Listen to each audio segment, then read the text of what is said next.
Hi, in today's art workshop, I'm going to create a mixed media field of wildflowers.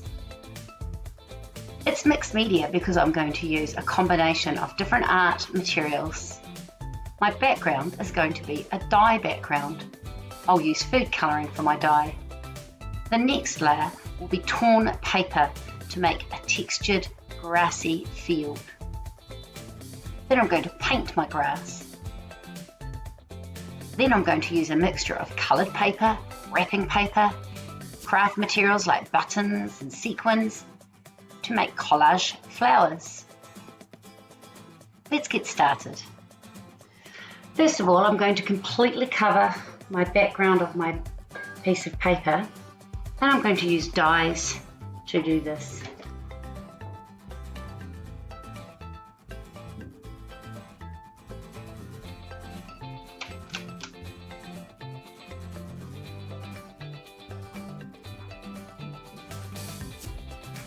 Love how they blend together.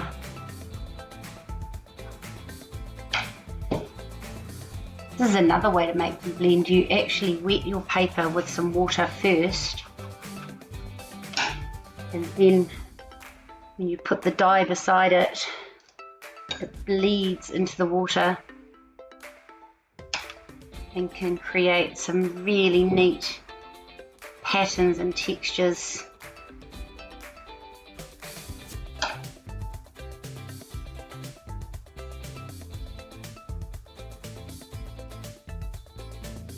They mix best while the dyes are still a bit wet.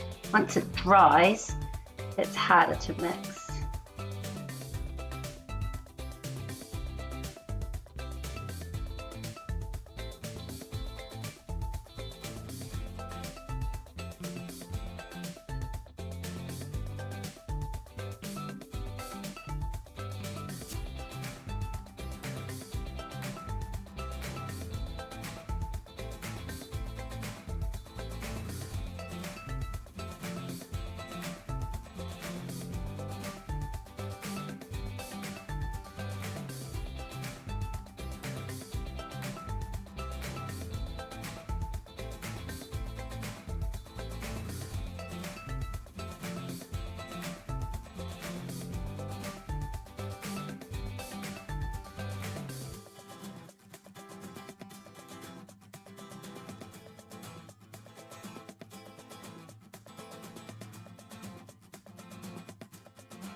Once you're happy with your background, leave it to dry and you can get the next stage of this process ready.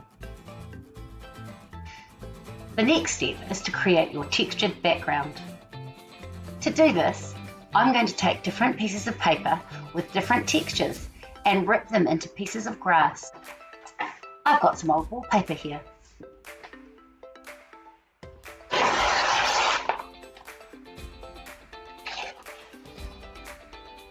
What I want to try and do is to taper the edge to a point, like you'd see with a piece of grass, rather than have a blunt edge like that, which looks a bit unnatural. I also really like ripping rather than cutting, because it does create such interesting textures. You want different lengths and different thicknesses. If you've got something that's too thick, you can try and rip it in half, but beware, it doesn't always work out the way you want it to. You might not have wallpaper at home, so I've tried to use some paper towels as well.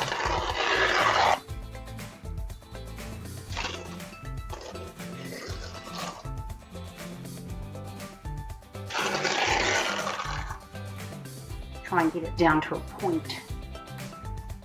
It's a bit trickier.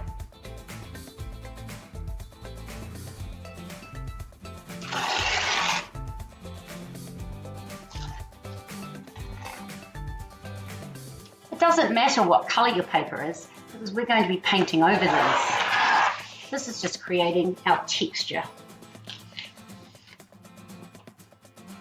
Now what we're going to do is we're going to layer our textured grass onto our background.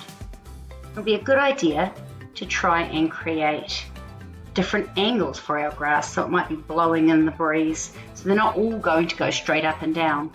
And we'll need some long ones and some short ones. I've got some PVA glue here to glue it down.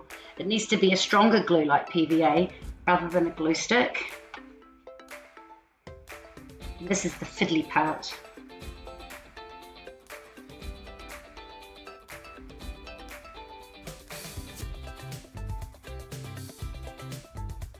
When I glue it down, I'm going to have the top where I want it, and the bottom of the grass is going to come off the page. At the end, I will trim it.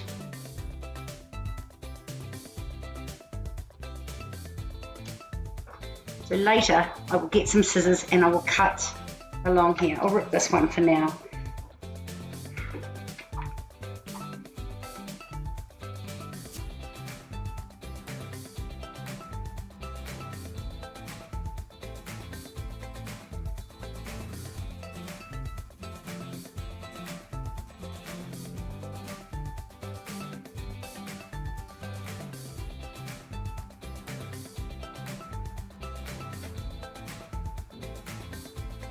This one here, I'm going to have it go all the way up and off the top and off the bottom. It's like it's going out of my frame. What I really don't want to have is any bits of grass floating like that. If I did have a piece of grass floating,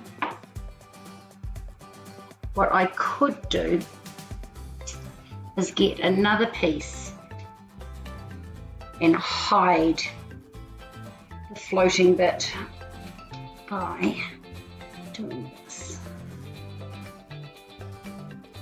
There we go, and then that's out on a nice little angle there. We do want to create crossover, so we have some in the front, some in the back.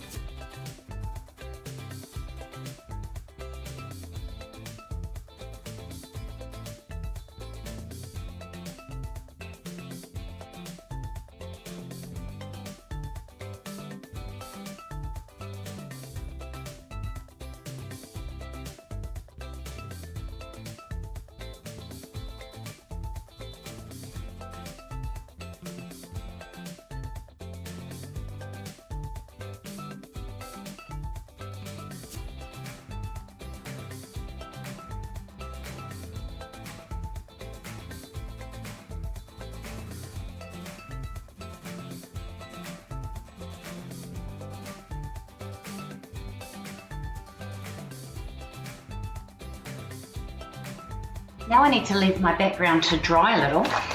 Before I do that, I'm just going to trim along these edges. It might be easier if I turn it around and see what it looks like from the back. Taking care not to cut my actual background paper. Trim off my bits of grass that are hanging over the edge.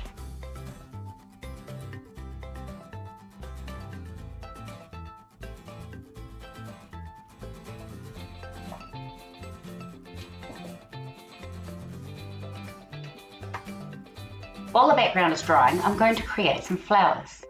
I've got lots of different coloured pieces of paper, wrapping paper, textured paper. I'm going to make petals and layer them to create my flowers.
this wrapping paper already has some flower style shapes, so I'm going to cut a couple of these out and use them.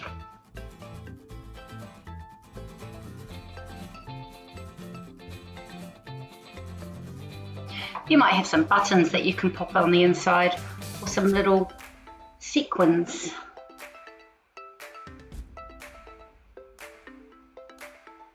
I've got 3 quite large flowers here, and what I need to do is have a look at my background to see how it's going to balance out and whether I need some small ones. Let's place these on and have a little look.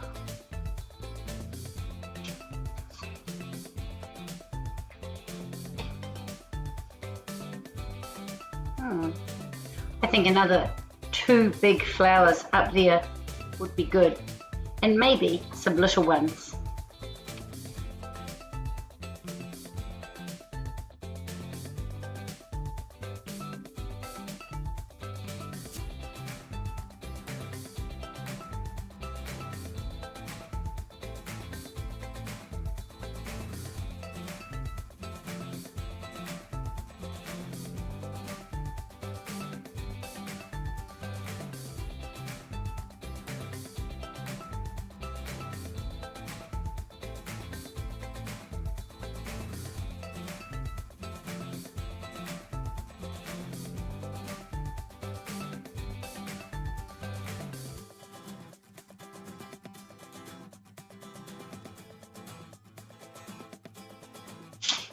One, 2, 3, 4, 5, 6, 7, 8, 9.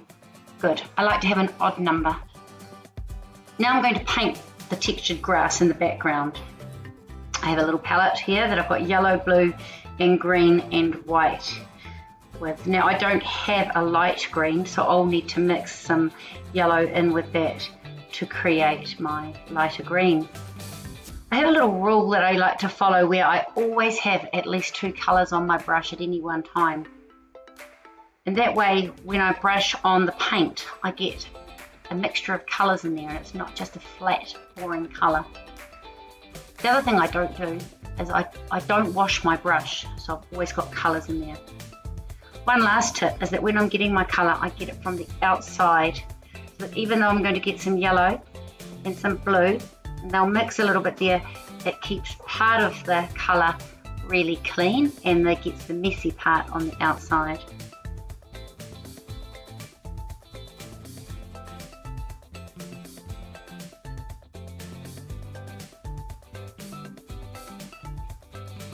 I'm going to use my blue as shadows on my grass.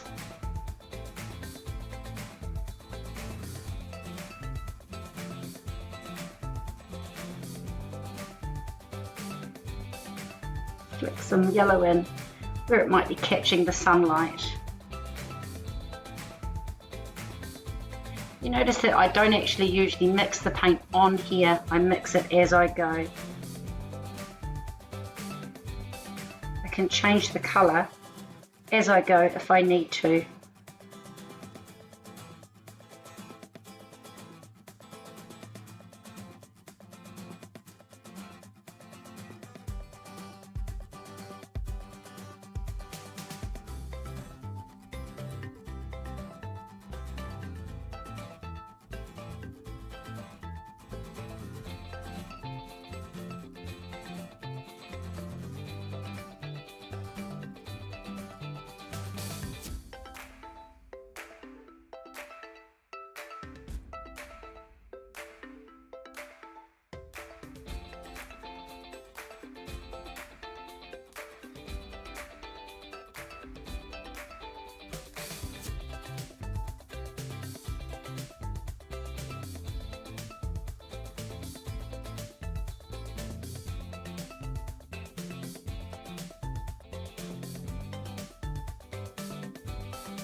So now we have our grass all painted. We just need to let that dry so that we can decide where we want to place our flowers. Now I'm ready to place my flowers.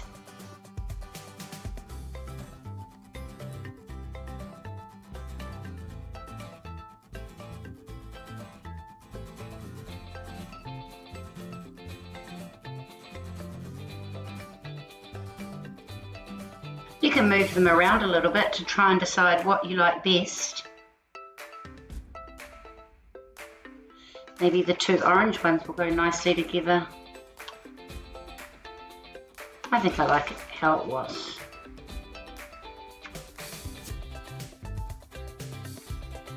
Once you're happy with the placement, you can glue them down. A hot glue gun is really good for this. I've just got PVA at home with me.